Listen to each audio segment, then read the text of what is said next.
Example number 7 मा चाहिँ out of 100 students,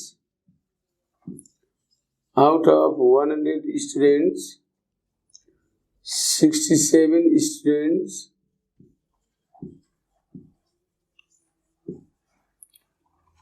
passed in math, 60 passed in English,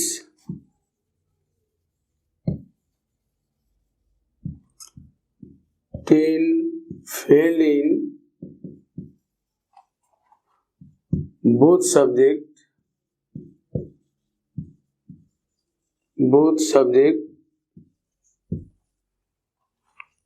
and 13 students did not appear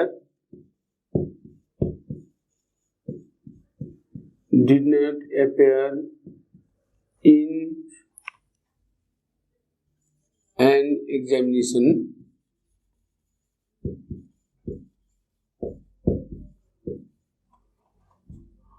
Find the number of students who passed in both subjects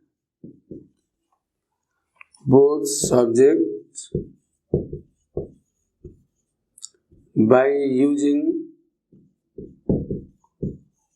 Venn diagram.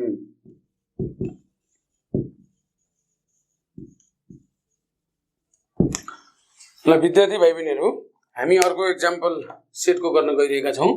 Out of 100 students 67 passed in maths, 60 passed in English, 10 failed in both subjects and 13 students did not appear in an examination. Find the number of students who passed in both subjects by using Venn diagram भनेको छ।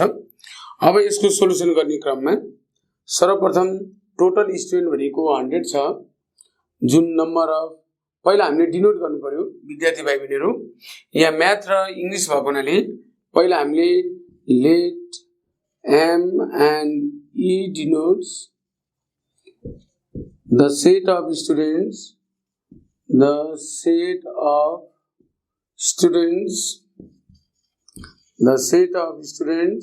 who passed in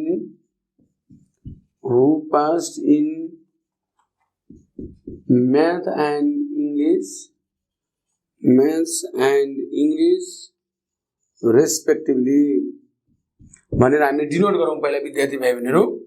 अब यो क्वेशनमा total student 100 छ, त्यो भएर यो भनेको number of u is equals to 100। त्यसैगरी 67 passed in maths, number of m is equals to 67। त्यसैगरी 60 passed in English, number of e is equals to 60। 10 failed in both subject, failed भन्ने बित्तिकै यो कम्प्लिमेन्ट भयो, number of m union e complement is equals to 10। अब विद्यार्थी भाइ बहिनीहरु, म एउटा कुरा भन्न गइरहेको छु, यो क्वेशनलाई हामीले दुई किसिमले सल्भ गर्न सक्छौं। जम्मा 100 स्टुडेन्ट मध्ये 13 student did not appear in an examination भनेको छ। यसलाई हामीले दुई किसिमबाट चाहिँ अब एक्जाममा एपियर कति जना भयो त, यदि यु लाई हामीले चाहिँ total number of student who appear in exam भनेर मान्ने हो भने चाहिँ 100 स्टुडेन्ट मध्ये 13 स्टुडेन्टले एपियर गरेन एक्जाम, कतिजनाले एपियर गर्यो भन्दा 100 माइनस 13, यही निर नम्बर अफ यु निर 100 माइनस 13 इज इक्वल टु 87 लेख्न सक्छौं। अथवा अर्को तरिकाबाट चाहिँ यो 10 फेल्ड इन बोथ सब्जेक्ट भन्यो र 13 डिड नट एपियर भन्नुको अर्थ 13 स्टुडेन्टले एक्जाम नै दिएन भन्नुको अर्थ त्यो स्टुडेन्ट पनि फेल हो। त्यसो भएको हुनाले अर्को तरिका भनेको जुन हाम्रो number of m union e complement 10 छ, यो 10 प्लस 13 इजिकल्स टु 23 लेख्न पाउँछौँ। यदि टोटल स्टुडेन्ट हामीले 100 मान्यौँ भने कम्प्लिमेन्ट चाहिँ 10 + 13 हुन्छ, किनभने 10 फेल्ड भनेको छ, 13 चाहिँ डिड नट एपियर भनेको छ। एपियर भएन, एक्जाममा कुनै पनि विद्यार्थी एपियर भएन भने त्यो भनेको फेल हो। त्यसैले हामीले 10 + 13 गर्न पाउँछौँ। 10 + 13 इजिकल्स टु 23। एउटा तरिका यो। अर्को तरिका चाहिँ यदि हामीले युलाई चाहिँ total number of student who appear in examination भनेर मान्ने हो भने चाहिँ 100 माइनस यो जुन एपियर भएन 100 माइनस 13 गरेर 87 गर्ने, अनि number of M 67, number of E 60, अनि कम्प्लिमेन्ट चाहिँ 10 मात्रै हुन्छ, किनभने हामीले 13 लाई सुरुबाटै माइनस गर्दा पनि हुन्छ अथवा यहाँनिर प्लस गर्दा नि हुन्छ, जसरी गर्दा नि हुन्छ विद्यार्थी भाइ बहिनीहरू। अब यो क्वेसन अनुसार पहिला हामीलाई भेन डायग्राम भनेको छ, त्योबाट पहिला हामीले भेन डायग्राममा रिप्रेजेन्ट गर्छौँ। अब यहाँ हेर विद्यार्थी भाइ बहिनीहरू, representing the above information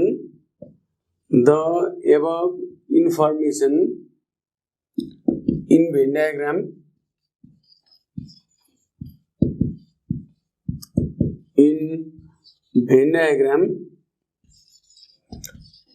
अब यसलाई भेन डायग्राममा देखाउँ। मैले पहिला पनि भनिसकेको छु विद्यार्थी भाइ बहिनीहरू, कम्पास, स्केल, पेन्सिल युज गरेर हामीले भेन डायग्राम ड्रा गर्नुपर्छ। अब यहाँ दुईटा सेट छ, म्याथ र इंग्लिश छ। म्याथलाई एमले डिनोट गरेका छौँ, इंग्लिशलाई ईले डिनोट गरेका छौँ। अब सर्वप्रथम हामीले यो दुईटाको इन्टरसेक्सन पार्टको भ्यालु कति यहाँ छैन, हामीलाई त्यही निकाल्नु पर्ने छ। Find the number of student who pass in both subject भनेको छ। त्यसैले यो इन्टरसेक्सन पार्ट नभएको हुनाले यसलाई हामीले एक्स मानौँ पहिला। त्योबाट मैले यसो लेख्दैछु, let number of M intersection E be x भन्ने मान्ने, यो दुईटा इन्टरसेक्सनलाई एक्स मान्यो। अब नम्बर अफ एम भनेको 67 छ। एम भनेको यो पुरै पार्ट हो विद्यार्थी भाइ बहिनीहरू। यो 67 बाट यो इन्टरसेक्सन पार्टलाई माइनस गर्ने, त्यसो हुनाले 67 माइनस एक्स हुन्छ। त्यसैगरी ई भनेको 60 छ, यो 60 भनेको यो पुरै हो। यो 60 बाट यो एक्सलाई यो इन्टरसेक्सन पार्टलाई माइनस गर्यो भने यो ओन्ली ई आउँछ, त्यो भएको हुनाले 60 माइनस एक्स लेख्छौँ। अनि कम्प्लिमेन्ट भनेको 23 छ, जुन हामीले त्यो म्याथ र इंग्लिश बाहेक त्यो बाहिर लेख्छौँ, त्यो कम्प्लिमेन्ट हो, जसको भ्यालु 23 दिएको छ।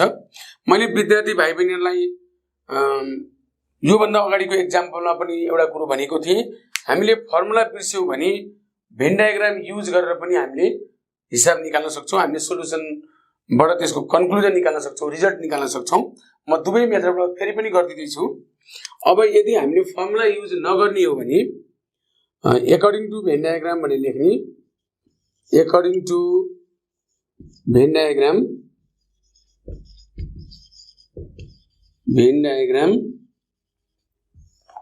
अब यु भनेको चाहिँ एउटा यो पार्ट हो जुन हामीले देखिरहेका छौँ। विद्यार्थी भाइ बहिनीलाई मैले रेडले देखाउँदैछु। यसलाई यो पार्टलाई हामीले ओन्ली एम भन्छौँ, यसलाई हामी ओन्ली ई भन्छौँ। यो भनेको दुवैको इन्टरसेक्सन र यो 23 भनेको यो बाहेक 23 स्टुडेन्ट छ। अब नम्बर अफ यु भनेको चाहिँ यो पार्ट जुन यहाँ देखिरहेको छ विद्यार्थी भाइ बहिनीले, यो पार्ट प्लस यो पार्ट जुन मैले रेडले सेटेड गरेको छु र यो इन्टरसेक्सन पार्ट र बाहिर भएको 23 गरी जम्मा टोटल नम्बर अफ स्टुडेन्ट हो जुन 100 छ।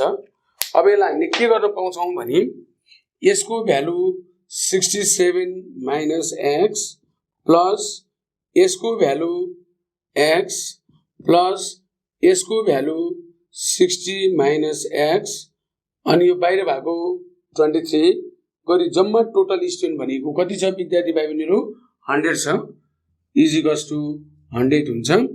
अब यसबाट हामीले माइनस एक्स प्लस एक्स काट्यौँ, 67 प्लस 23 भनेको 90, 90 प्लस 60 भनेको 150 minus x equals to 100।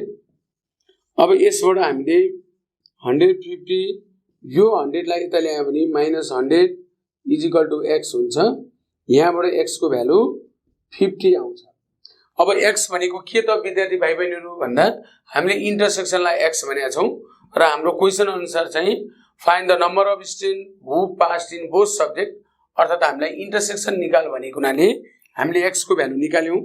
Therefore number of m intersection e is to 50 र मैले विद्यार्थी भाइ बहिनीलाई भनेको छु हामीले एन्सर निकालिसकेपछि क्वेशन अनुसार कन्क्लुजन लेख्नु पर्छ। लास्टमा चाहिँ therefore the number of students who passed in both subject is to 50 भनेर लेख्नु पर्छ।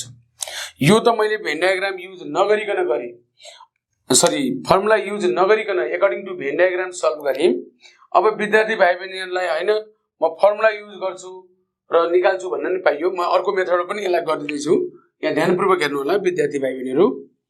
अब यसलाई फर्मुला युज गर्ने हो भने मैले यो भन्दा अगाडि पनि भनेको छु नम्बर अफ u को formula we know that number of u is equals to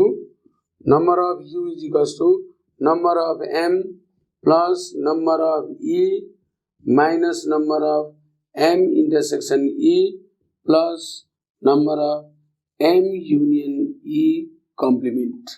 हामीले फर्मुला युज गरेर गर्दै छु म अल्टरनेट प्रोसेस।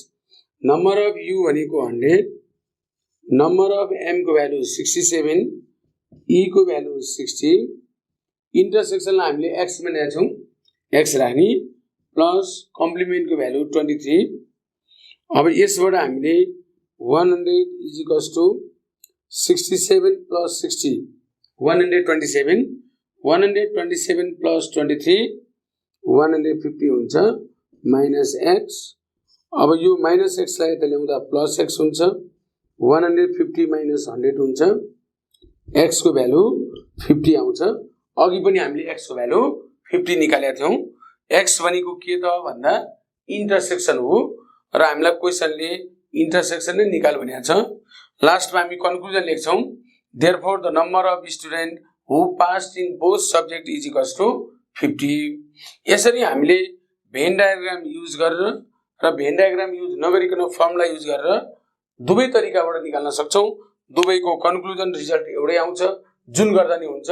विद्यार्थी भाइ बहिनीलाई जुन सही लाग्छ त्यो मेथडबाट गर्नु होला। अब म विद्यार्थी भाइ बहिनीलाई अर्को एक्जाम्पल दिन गइरहेको छु सेटको, ध्यानपूर्वक हेर्नु होला।